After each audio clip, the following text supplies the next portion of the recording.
There's a quote Snowflake and I have been pondering recently. It's a quote by Mark Twain. And Mark Twain says, "Whenever you find yourself on the side of the majority, it is time to pause and reflect." And that is what we're going to be talking about today.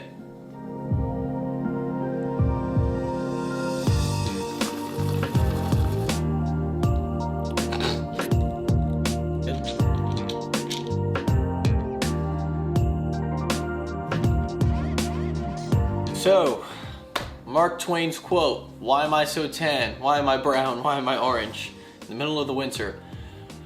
These two are actually correlated. They actually have a lot to do with one another. Surprisingly, a little bit. That's what we're going to be talking about today. So, just to provide a little bit of context of why I've been pondering this quote so much lately over the past few months and the effect it's had on my life, I want to go back.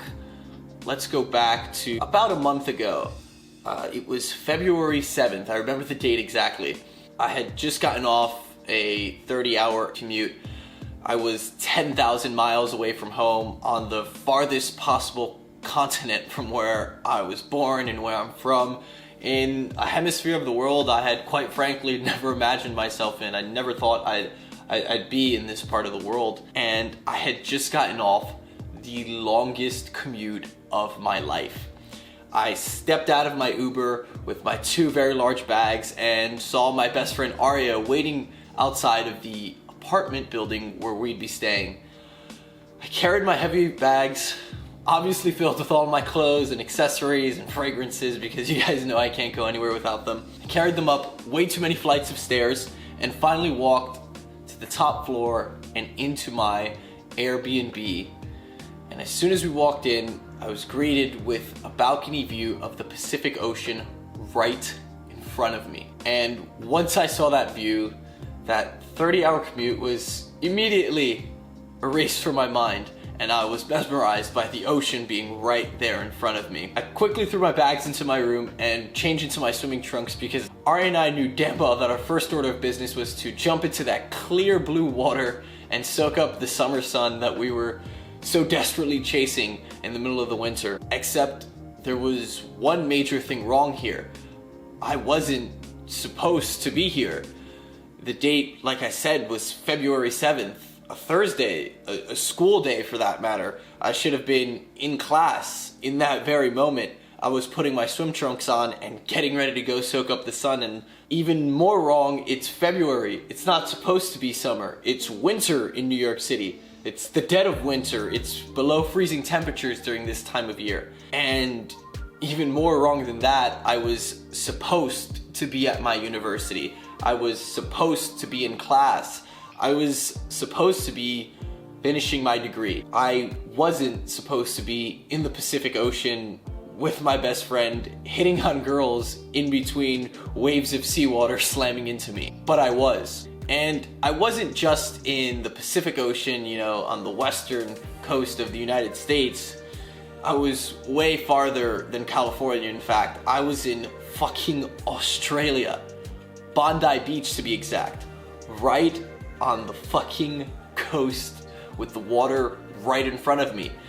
And I was the wealthiest and happiest I had ever been in my entire life. As I felt the waves crash over me, I looked down at my feet, because yes, that blue ass water really was that clear, and I could see right down everything below me. I could see the seaweed, I could see the sand, I could see my own feet, I could see my swimming trunks. I thought back to where I was just 1 year ago and thought about how things couldn't be any more different.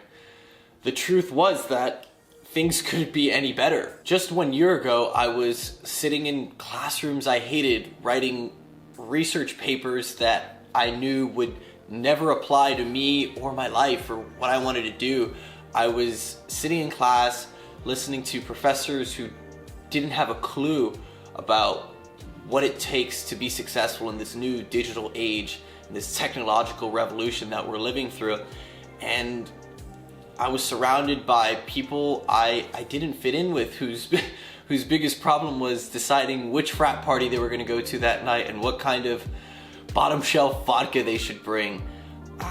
But in this moment, on the beach, with my best friend, on the other side of the world, as far away as I could possibly be from home, I couldn't help but think about how I was the happiest and truly the most at peace with myself I had ever been. And just 1 year later, I was as far away from that place as I could possibly be. And yet I couldn't help but think about how I was at my happiest when I was doing everything I wasn't supposed to be doing.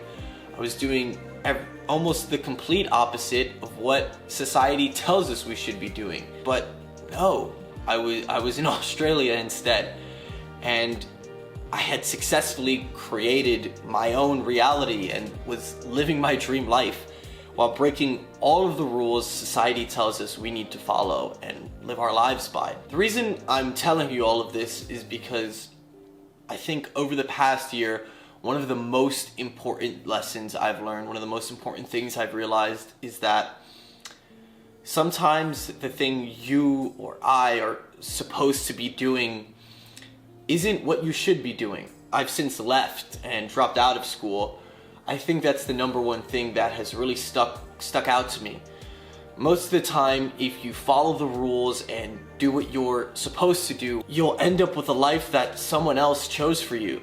And I don't want this to sound like I'm saying everyone should drop out of school. I don't think everyone should drop out of school. But what I am telling you this for, and what I would implore you do, is to really reflect and look internally and think critically about the person you want to become.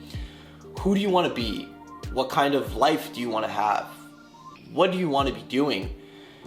And truly look internally and answer these questions for yourself and figure out and reverse engineer the best possible plan to get you that life that you're really looking for. It wasn't until that I looked internally and asked myself these questions that I really felt that I was doing the wrong thing and school wasn't the right thing for me. And I get it, these are hard questions. No one likes to look internally and reflect on themselves. It causes a lot of anxiety. It's uncomfortable. It forces you to push outside of your comfort zone and really think for yourself and think about what you want to be doing. And the reality is that people would rather follow the rules and do what they're told because it's easy. If someone could give you 100% proven formula to live forever, solve world peace, and be the richest man in the world, of course that'd be ideal. But the reality is there's no such thing. But if it were that easy, then anybody could do it. The reality is that making decisions and dealing with conflict is difficult. It doesn't come natural to us. Lack of structure, the unknown, uncertainty are all things that we are innately afraid of. And those feelings of discomfort and fear of the unknown is why so many people avoid making their own decisions. And they just follow blindly what everyone else is doing. And what I've learned as recently as a few weeks ago, what I learned on this trip to Australia when I was spending my time surfing, going out and meeting new and interesting people from all over the world, one of the most important realizations I had on that trip, that everything that makes you unhappy lies within your comfort zone. We as humans are in a toxic relationship with our comfort zone. And once you're willing to step into the unknown, step into uncertainty, and embrace this lack of structure and really sort of fall in love with finding your own way and making your own way in the world, that's really when you'll start to reap the results and the outcomes that you want. It is possible to create your own reality. I'm living proof of that. Is my life perfect? Absolutely not. But I've managed to put myself into the position where I have the luxury to not have to do many things I don't want to anymore. I don't have to work a job I don't like. I don't have to work with people I don't like. I can spend my time doing the things I really want to be doing with the people I want to be hanging out with. And if you're going to create your own reality, if you're interested in creating your own life and building a life that is perfect for you and no one else, then you need to create your own rules and make your own decisions. And I'm not telling you to drop out of school and fly to the other side of the world like I did. But what I am challenging you to do, and what I would like to continuously challenge you to do, is to look internally and reflect on what it is you want from your life, and to constantly be taking positive action towards that life. The worst thing you could do if you want to be successful and you want to create your own dream life is to live your life on autopilot.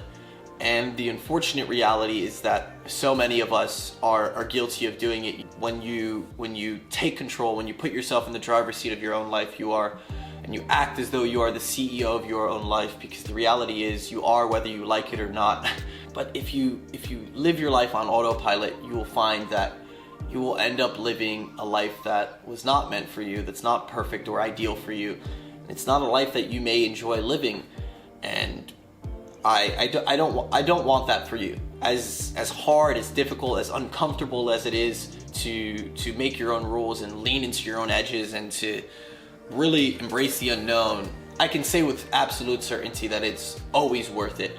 Because when I looked internally and took a look at my own life and the path I was following, that's the exact moment that I realized that I was living the life society and adults were telling me I should.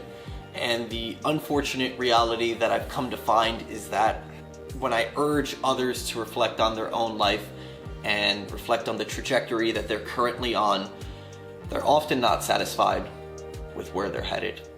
If that is you, I don't want this to be a sort of doom and gloom, like, oh, well, if you don't like where your life's headed, well, fuck, that's it for you, you're fucked. I'm not gonna leave you hanging. What I found for myself and for other people is that a good jump off point to really evaluate your own life and evaluate where you're headed, to ask yourself these 4 questions. What kind of life do I want? What kind of person do I want to be? What kind of people do I want to share my life with? And the most important question is, am I currently on the path to becoming that person, having that life, and sharing it with those kinds of people? And what I found is that after asking myself and reflecting on these 4 questions and writing down my answers to them, is that you get a better understanding, you get a better pulse of where you're at currently in your life. And hopefully this acknowledgement of where you currently are is what you can use to inform what you're gonna do to move yourself from that life and put you on the path to where you really wanna be. And you know, the reality is no one has all the answers. I don't have all the answers. I have no interest in lying and pretending like I do.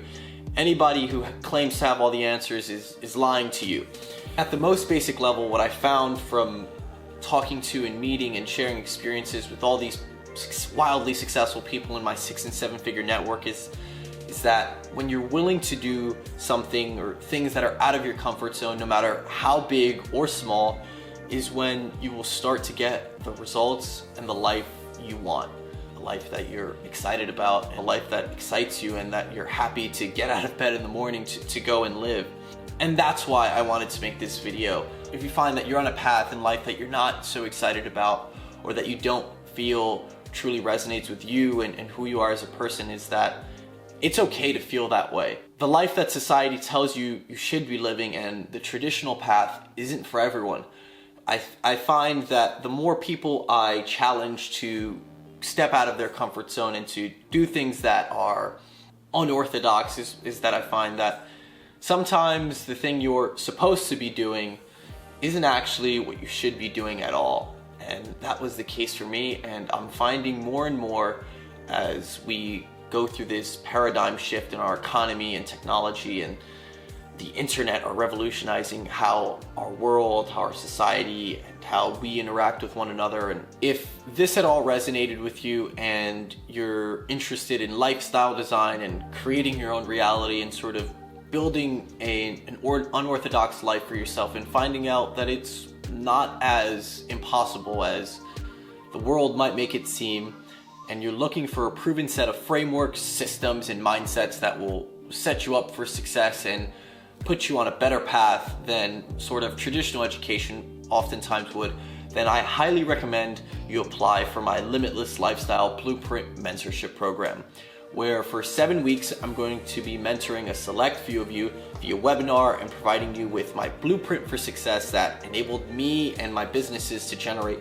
multiple six figures in revenue when I was just 20 years old. These frameworks and systems I'll be teaching you over the 7 weeks are the same ones that myself and other high performers in my 6 and 7 figure network use to create their happiest and most successful lives. Along with the 7-week live webinar coaching, I'll also be including action guides and worksheets that will eliminate any guesswork and maximize the results you get. Now, if this at all interests you, then click the link in the description and submit your email, and I will immediately be sending you my application so you can apply. I will myself personally, be going through each and every application to evaluate and approve only the people who are the right fit to work with me. Not everybody who applies will get in, and I know you may be wondering, Benjamin, why would you reject people offering you money? The reality is that this program isn't for everyone, and I only want to work with high quality people who are going to be serious about taking action and building their own life on their own terms to set them up for the success and the lifestyle they'd like to live. If that's you, then click the link below, and I hope to see you on the inside. And I will see you guys in my next video. Whew, that motherfucker talks a lot.